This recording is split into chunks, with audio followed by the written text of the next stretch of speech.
En ce moment, dans les salles, il y a l'Odyssée de Christopher Nolan, la sortie la plus retentissante de l'année.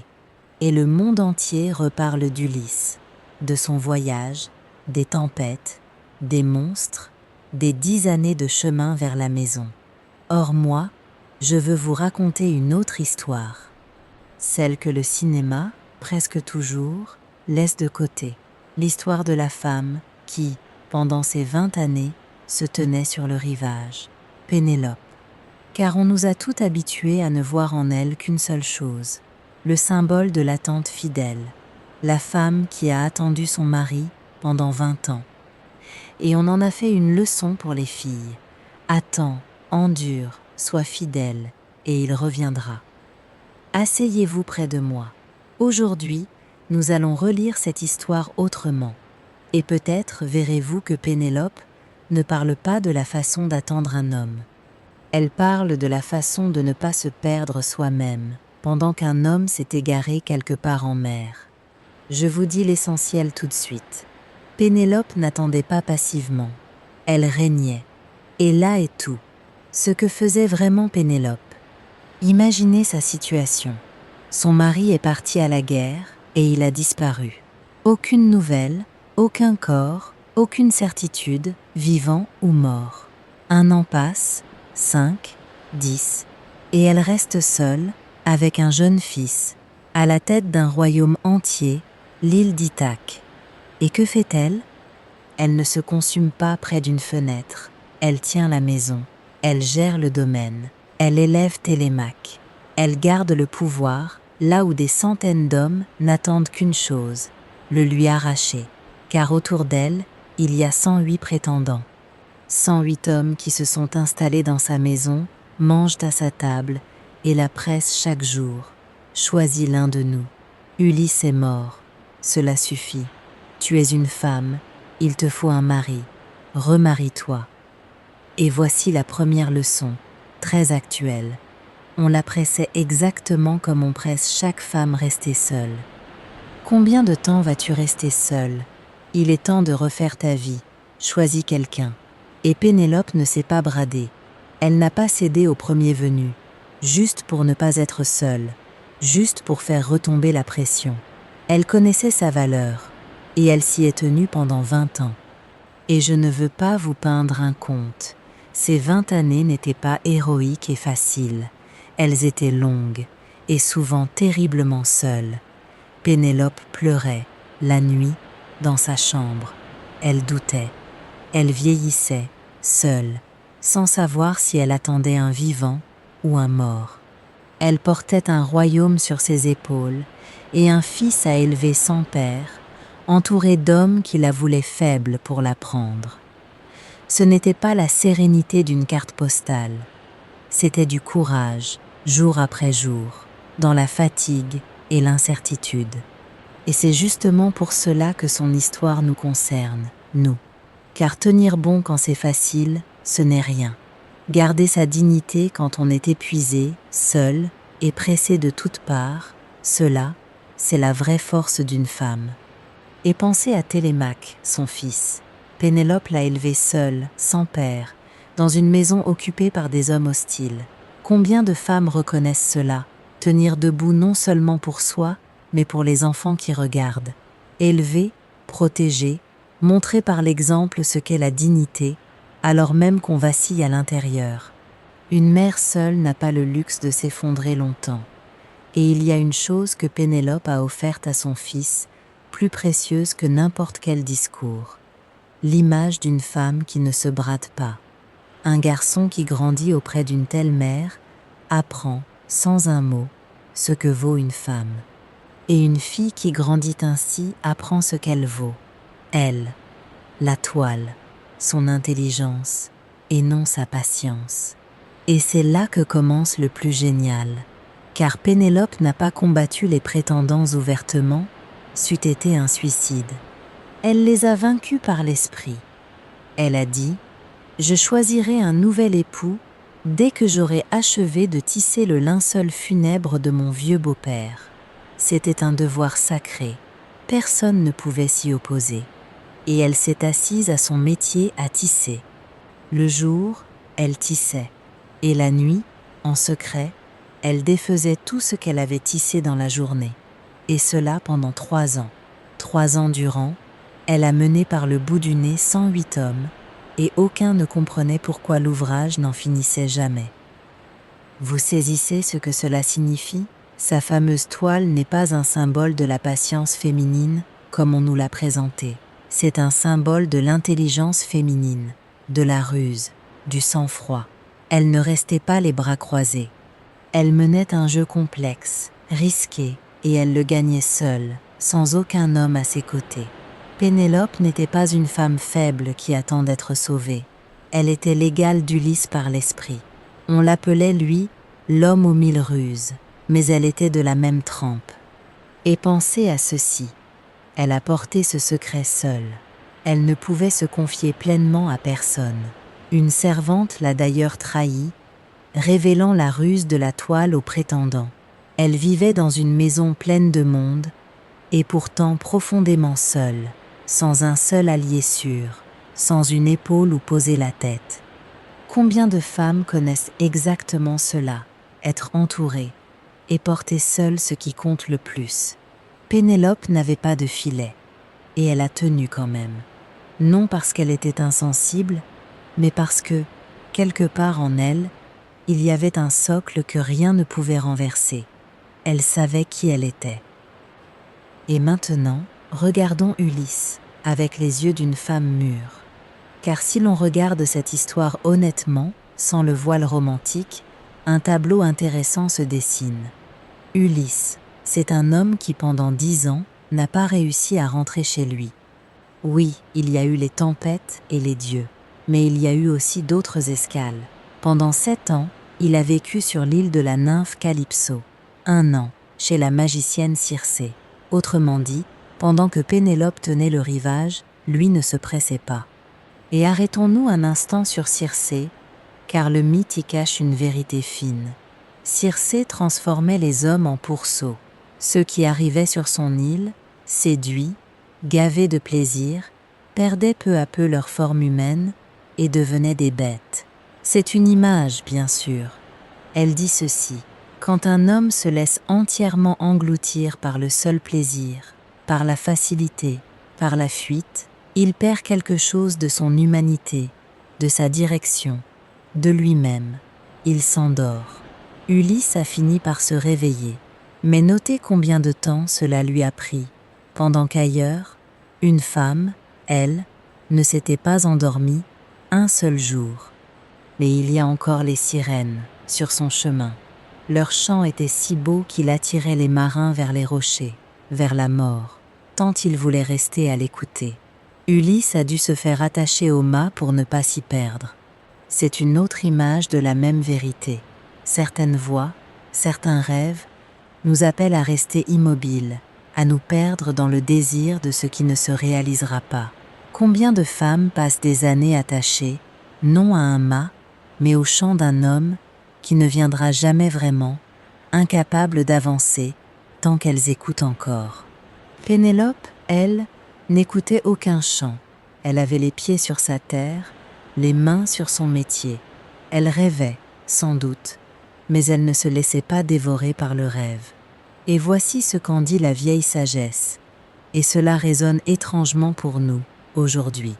Calypso offrait à Ulysse l'immortalité, la jeunesse éternelle, une île de délices sans fin, où l'on ne vieillit jamais, où il n'y a nul souci, où l'on n'a rien à décider. Prends et reste avec moi, jeune pour toujours. Et il a refusé la jeunesse éternelle, pour revenir vers une femme mortelle, vieillissante, sur une île rocheuse. Arrêtez-vous là-dessus, car c'est peut-être ce qu'il y a de plus important dans toute cette histoire, pour nous, les femmes mûres. Le plus grand héros du monde ancien, ayant le choix entre la jeunesse éternelle, auprès d'une enchanteresse, et une vie réelle, vieillissante, auprès de Pénélope, a choisi Pénélope. Et ne croyez pas qu'elle, de son côté, n'ait pas été tentée. C'est facile de la peindre enceinte, immunisée contre le doute. Mais elle était une femme, seul, fatigué. Il y avait sûrement des soirs où la tentation était immense. Céder. Choisir l'un de ces hommes, riches, présents, et en finir avec l'attente, avec la solitude, avec le combat quotidien. Ulysse avait ses tentations en pleine mer, des déesses, des îles. Pénélope avait les siennes, à domicile, plus grises, mais tout aussi fortes. La tentation d'abandonner, de se laisser aller, de trahir sa propre valeur, juste pour souffler enfin.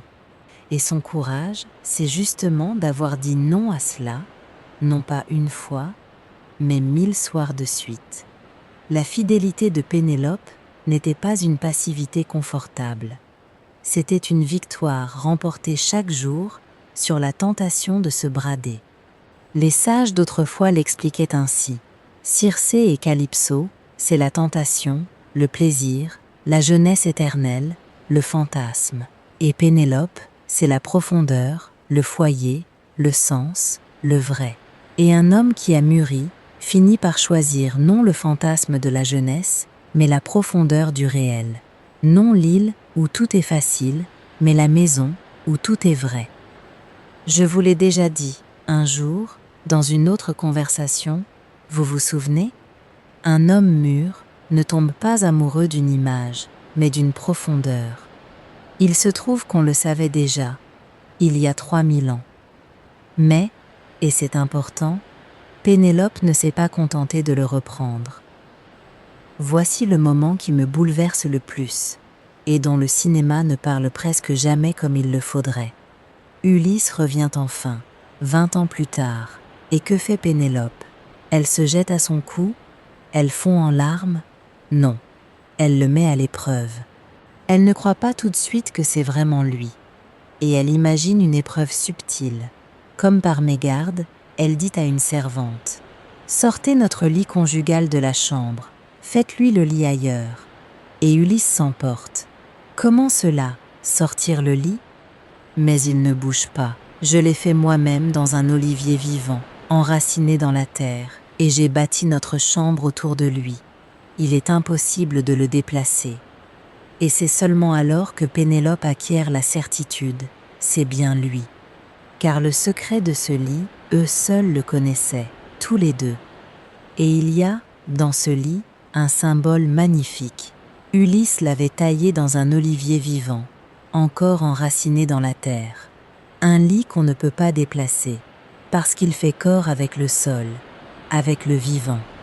C'est l'image de leur amour à eux, quelque chose d'enraciné, de vrai, d'inébranlable, que ni le temps, ni la distance ne peuvent arracher. Face à cela, les 7 années de Calypso et l'immortalité offerte pèsent bien peu. Certains amours sont des îles de passage. Un seul était un arbre planté. Vous voyez ce qu'elle a fait. Elle n'a pas donné sa confiance gratuitement. 20 ans de fidélité, oui.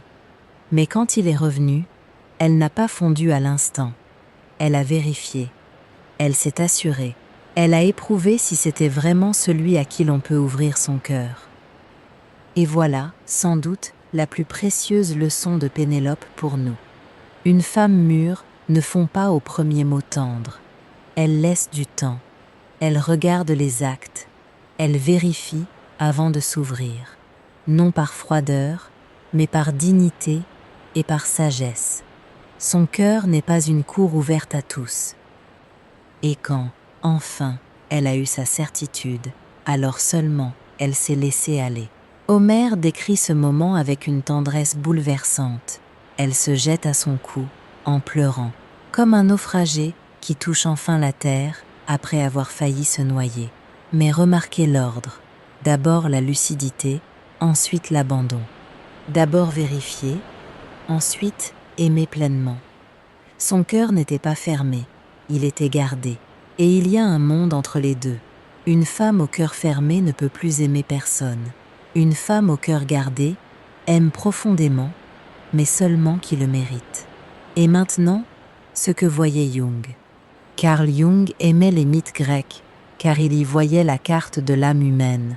Et Pénélope, pour lui, n'est pas seulement une épouse fidèle. Elle est l'image de ce foyer, de cette plénitude vers laquelle revient quiconque s'est égaré. Tout le voyage d'Ulysse, toutes ces tempêtes et ces tentations sont, selon Jung, le chemin d'un homme vers lui-même. Et au bout de ce chemin se tient non pas un trophée, non pas une jeune beauté, mais Pénélope, une femme profonde, adulte, entière. Elle est le symbole de ce qui attire vraiment une âme mûre, non pas la fuite dans le fantasme, mais le retour au vrai. Les Grecs avaient un mot pour cela, au cœur de toute l'Odyssée, le nostos, le retour au foyer. Toute l'épopée, au fond, ne parle que de cela, du besoin profond de rentrer chez soi. Non pas une maison de pierre, mais un lieu où l'on est enfin pleinement soi-même. Calypso offrait à Ulysse de rester un dieu, immortel, mais anonyme, sans histoire, sans lien. Il a préféré redevenir un homme mortel, mari, père, roi, quelqu'un pour quelqu'un. Car sans lien, dit le mythe, aucun de ces noms n'a de sens. On ne peut pas être vraiment soi, tout seul, sur une île de plaisir. On le devient dans le lien, dans le réel, dans le foyer. Et il y a là, pour nous, une vérité tranquille et immense. Ce n'est pas la jeunesse qui fait d'une femme une Pénélope, c'est la plénitude, le fait qu'elle est un foyer pour elle-même, et qu'elle peut, pour cela, être un foyer pour un autre. Et il est éclairant de mettre Pénélope à côté d'une autre femme du même monde, Hélène, celle par qui la guerre de Troie a commencé. Hélène, c'est la beauté qui s'enfuit, le désir qui embrase et détruit, la passion sans racine. Pénélope, c'est l'inverse, la profondeur qui reste, l'amour qui tient. Les deux sont des femmes, les deux ont été désirées, mais l'une a allumé un incendie et l'autre a gardé une flamme. Les mythes nous montrent souvent ces deux visages du féminin, et ils nous murmurent lequel, à la longue, un homme cherche vraiment quand il a fini de courir. Non pas celle qui embrase et qu'on ne retient pas, mais celle auprès de qui l'on rentre. Et qu'est-ce que cela signifie pour vous? Rassemblons tout, car c'est le cœur de notre conversation. On nous a appris la mauvaise leçon de Pénélope. On nous a dit « Sois comme Pénélope, attends, endure, garde ta fidélité, et il reviendra. » Et combien de femmes ont gâché des années, assises près d'une fenêtre, à attendre celui qui ne se presse pas. Mais la vraie leçon de Pénélope est l'inverse. Elle ne restait pas assise à attendre. Elle vivait, elle régnait, elle tissait, elle gardait sa dignité. Elle ne se bradait pas. Elle a élevé un fils, gardé un royaume, déjoué 108 hommes. Et quand son mari est enfin revenu, elle l'a accueilli, non comme une femme affamée d'attention, mais en égale, avec calme, avec dignité, après avoir vérifié. Ici, je veux évoquer le psychiatre français Christophe André, qui écrit toute sa vie sur l'estime de soi. Il dit « Une femme qui connaît sa valeur ne mendie pas l'amour et ne s'accroche pas à quelqu'un par peur de la solitude. Elle vit une vie pleine, et c'est depuis cette plénitude qu'elle choisit. Voilà ce que c'est, être une femme de valeur. Voilà ce que c'est, être une Pénélope, vraiment. Alors n'attendez pas, comme on vous l'a appris, régnez comme elle le faisait. Soyez si entière dans votre propre royaume, votre maison, votre travail, votre dignité, que, qu'il revienne ou non, votre vie soit pleine. Attendre, c'est passif. Régner, non. Et peut-être vous dites-vous, mais moi, je ne suis pas une reine avec un royaume et une île. Détrompez-vous. Votre royaume, c'est votre vie, votre maison, vos amitiés, votre travail, votre paix intérieure, votre corps, vos journées. Voilà votre Ithaque. Et vous pouvez, chaque jour, choisir de la tenir avec dignité ou de la laisser à l'abandon en attendant que quelqu'un vienne lui donner un sens. Régner, ce n'est pas commander à des sujets, c'est cesser d'abandonner sa propre vie à l'attente. Et repenser à ses 108 prétendants. Il ne l'aimait pas, Pénélope. Il voulait son royaume, son statut, sa couche. Il la voulait surtout faible, pressée, effrayée, assez seule, pour se contenter de l'un d'eux. Et n'est-ce pas, parfois, exactement ce que le monde attend de nous, aujourd'hui encore, que nous ayons assez peur de la solitude pour dire oui à n'importe quoi. Pénélope leur a opposé la seule chose qu'ils ne pouvaient pas lui prendre, sa valeur intérieure. Ils avaient le nombre, la force, la présence. Elle avait plus fort, elle ne se croyait pas obligée de les choisir. Une femme qui n'a pas peur de rester seule ne se laisse pas prendre son royaume. Regardez deux femmes, aujourd'hui. La première, restée seule, entend la même pression que Pénélope. Refais ta vie, ne reste pas seule, prends quelqu'un. Et par peur du vide, elle se brade. Elle s'installe avec un homme qu'elle n'estime pas vraiment, juste pour ne pas être seule. Elle a un homme, et elle s'est perdue. La seconde, elle, tient son rivage. Elle vit, elle crée, elle garde ses limites, elle refuse ce qui la diminue. Elle est peut-être seule un temps, mais elle est entière. Et devinez laquelle, un jour, rencontre un homme capable de la voir vraiment. Ce n'est presque jamais celle qui s'est bradée par peur. Et posons enfin la question la plus difficile, celle que l'histoire n'ose pas poser. Et si Ulysse n'était jamais revenu? Si le bateau avait sombré, si les dieux l'avaient gardé à jamais, est-ce que la vie de Pénélope aurait été gâchée, vide, ratée? Écoutez bien, car ici est le cœur de tout. Non, parce qu'elle n'avait pas mis toute son existence dans le retour d'un homme. Elle avait un fils, un royaume, un métier, une dignité, un sens. Sa vie était pleine, avec ou sans lui. Et c'est précisément cela qui rend son attente si noble. Au lieu d'être pathétique, elle n'attendait pas comme on retient son souffle, incapable de vivre tant que l'autre n'est pas là. Elle vivait pleinement et laissait une porte ouverte. Voilà la différence entre attendre et se sacrifier. La femme qui se sacrifie mise tout sur un seul homme et meurt un peu chaque jour où il n'est pas là. La femme entière vit sa vie, et si l'amour vient, il s'ajoute à une vie déjà pleine, il ne la remplit pas d'un vide. Et c'est la vraie mesure, pour vous aussi. Demandez-vous honnêtement, si cet homme que j'attends ne venait jamais, est-ce que ma vie aurait encore un sens? Si la réponse est non, ce n'est pas de l'amour, c'est de la dépendance, et il est temps de bâtir votre royaume. Si la réponse est oui, alors vous aimez en femme libre, et c'est la seule façon d'aimer qui ne vous détruit pas. Et vous avez, vous aussi, votre toile à tisser. Pas un linceul, non, mais votre vie à vous. Ce que vous construisez de vos mains, jour après jour, sans demander la permission de personne. Un travail qui vous tient, une maison qui vous ressemble, des amitiés vraies, un corps dont vous prenez soin, une paix que vous cultivez.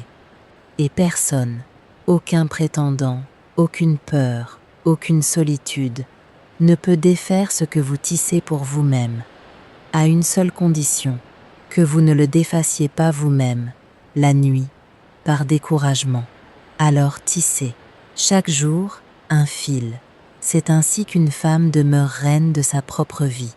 Pour finir, si ces jours-ci, vous allez voir l'Odyssée de Nolan, regardez-la avec des yeux neufs. Oui, admirez le voyage d'Ulysse. Mais souvenez-vous de qui, pendant tout ce temps, était le vrai centre de l'histoire. Non pas celui qui errait sur les mers, mais celle qui tenait le rivage, sans se perdre. Car Pénélope n'est pas une femme qui a attendu un homme toute sa vie. C'est une femme qui est restée fidèle toute sa vie, à elle-même d'abord. Et c'est peut-être ce que les grands films, malgré toute leur beauté, oublient de nous montrer. Ils filment les tempêtes, les monstres, les batailles, le voyage de l'homme. Mais l'héroïsme le plus discret et le plus difficile était à terre, dans une chambre silencieuse, chez une femme qui chaque jour, pendant 20 ans, choisissait de ne pas se trahir. Il n'y a pas de musique épique pour ce courage-là. Il ne fait aucun bruit. Et pourtant, c'est peut-être le plus grand de tous. Et si cette histoire nous touche encore, 3000 ans plus tard, ce n'est pas par hasard. C'est parce que la Pénélope dont je vous parle vit en chacune de vous. Chaque fois que vous refusez de vous brader par peur, vous êtes Pénélope. Chaque fois que vous tenez votre dignité un jour de plus, alors que tout vous pousse à céder, vous êtes Pénélope. Chaque fois que vous choisissez de vivre pleinement, au lieu d'attendre en retenant votre souffle, vous êtes Pénélope. Ce n'est pas une reine lointaine dans un vieux poème. C'est une part de vous, celle qui sait, tout au fond, qu'elle vaut la peine et qui refuse de l'oublier. Et peut-être que le secret le plus profond de cette histoire est celui-ci. Ulysse n'est pas revenu parce qu'elle attendait. Il est revenu parce qu'il y avait un lieu où revenir. Une femme qui était entière par elle-même. Une telle femme, on ne l'attend pas. Une telle femme, on le devient. Et vers une telle femme, on revient. Écrivez-moi en commentaire. Comment voyez-vous Pénélope avant et comment la voyez-vous maintenant? Et peut-être, en quoi êtes-vous, déjà, un peu Pénélope? Si cette conversation vous était nécessaire, restez avec moi. Ici, nous apprenons à être un foyer pour nous-mêmes. Prenez soin de vous et tenez votre rivage avec dignité, comme elle.